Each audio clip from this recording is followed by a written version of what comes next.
We can use both powder and liquid resins for coatings. However, each presents its advantages and disadvantages. Using powder resins instead of liquid ones offers several significant benefits. One of the main advantages is that powder resins are environmentally friendly, as they don't require solvents, reducing VOC or volatile organic compounds, and making them safer for workers and the environment. Additionally, they allow for better material utilization, since excess powder can be recovered and reused.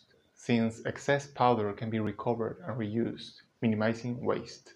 They also produce durable, high-quality coatings with good resistance to chemicals, impacts, and scratches, since these resins are typically applied through electrostatic methods, ensuring very uniform distribution. However, they also have drawbacks, such as the need of specialized equipment for application, including epoxy booths and curing oven, which can increase initially costs.